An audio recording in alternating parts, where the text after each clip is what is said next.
सनातन धर्म ग्रंथ कहते हैं चंद्रमा मनसो जाता, यानी चंद्रमा मन के कारक हैं। भावनात्मक उतार चढ़ाव उन्हीं के प्रभाव से होता है। वे कर्क राशि के स्वामी हैं।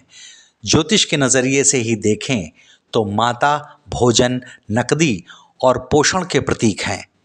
नक्षत्रों के नाम वाली 27 पत्नियों के स्वामी चंद्रदेव अपनी सबसे प्रिय पत्नी रोहिणी पर सर्वाधिक मोहित रहते हैं। लेकिन आज बात रोहिणी की नहीं, शतभिषा नक्षत्र की होगी, क्योंकि इसी शतभिषा नक्षत्र में चंद्रमा पर 7 सितंबर को ग्रहण लग रहा है। ये ग्रहण शनिदेव की तुला राशि पर घटित होगा।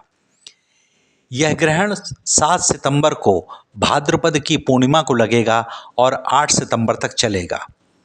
यह एक पूर्ण चंद्र ग्रहण होगा, जिसे ब्लड मून के नाम से जाना जाता है। इस दुर्लभ घटना के दौरान चंद्रमा पृथ्वी की छाया से होकर गुजरेगा, जिससे चंद्रमा धीरे धीरे लाल और नारंगी रंग में चमकेगा। इसे ब्लड मून या रक्तवर्ण चंद्रमा कहा जाता है। भाद्रपद पूर्णिमा यानी 7 सितंबर को चंद्र ग्रहण है और इसी दिन से पितृपक्ष की शुरुआत भी हो रही है। इस ग्रहण का हर चरण भारत में सभी जगह दिखाई देगा। ग्रहण की शुरुआत 7 सितंबर को रात 9:57 से होगी और इसका समापन 8 सितंबर के शुरुआती घंटे में यानी 1:27 पर होगा। चंद्र ग्रहण की पूर्णता 7 तारीख को रात 11 बजे से शुरू होगी और मध्यरात्रि 12:23 तक रहेगी। यानी ग्रहण की पूर्णता की समाप्ति 8 तारीख में होगी और ग्रहण की पूर्णता की अवधि 1 घंटा 23 मिनट की होगी।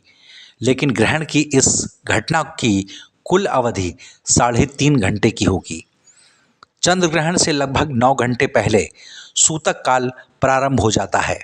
इसलिए 7 सितंबर को दोपहर 12:57 से सूतक शुरू होगा और ग्रहण समाप्त होने तक इसका प्रभाव रहेगा। सूतक अशुद्धि और संक्रमण वाले समय को कहा जाता है। चंद्र ग्रहण के सूतक काल का समापन ग्रहण के समापन के साथ ही होगा।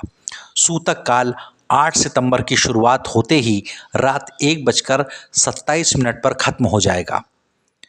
ग्रहण के सूतक काल लगने से कुछ पहले मंदिरों के पट बंद कर दिए जाते हैं।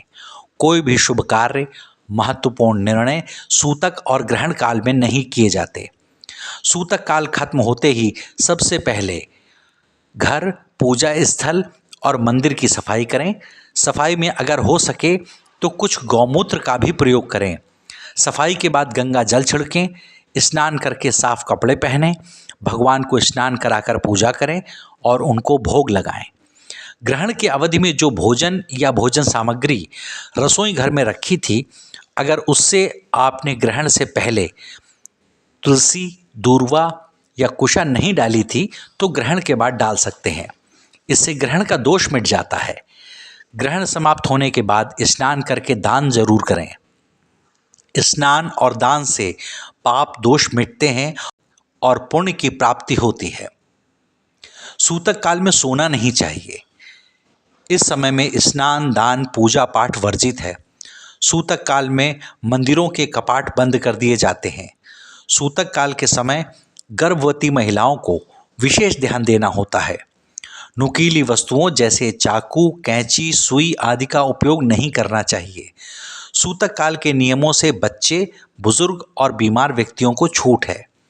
ग्रहण की पूरी अवधि में भोजन बनाना और खाना वर्जित है।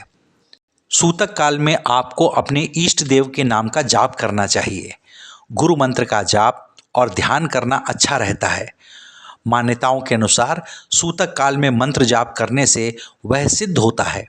सूतक काल में गर्भवती महिलाओं को संतान गोपाल मंत्र या संतान रक्षा मंत्र का जाप करना चाहिए। चंद्रमा चूंकि मन और भावनाओं के कारक हैं, इसलिए ग्रहण के दिन कई लोगों को अवसाद, निराशा और ऐसी ही कई मानसिक और भावनात्मक समस्याएं महसूस हो सकती हैं।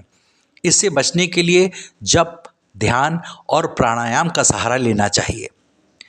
चंद्रमा से जुड़े मंत्र जैसे ओम सोमाय नमः या ओम नमो भगवते वासुदेवाय का जाप कर सकते हैं। ज़रूरतमंदों को अन्नदान या किसी पुण्य कार्य में सहभागिता करें। इससे अशुभ प्रभाव कम या समाप्त होते हैं। जिन जातकों की कुंडली में चंद्रमा पीड़ित अवस्था में है या जो लोग कुंभ या कर्क राशि के हैं, उन्हें अपने ज्योतिषी गुरु से इस मौके पर परामर्श लेना चाहिए और उसके अनुसार जाप, साधना या दान आदि के उपाय करने चाहिए। सामान्य रूप से कहें तो ग्रहण और सूतक के दौरान चंद्रदेव से जुड़े स्तोत्र और जप जैसे चंद्राष्टकम, सोम स्तोत्र का पाठ अनिष्ट से बचाव कर सकता है। ये वीडियो आपको कैसा लगा हमें कमेंट में ज़रूर लिखें और साथ ही हमारे चैनल कालचक्र को शेयर और सब्सक्राइब ज़रूर करें।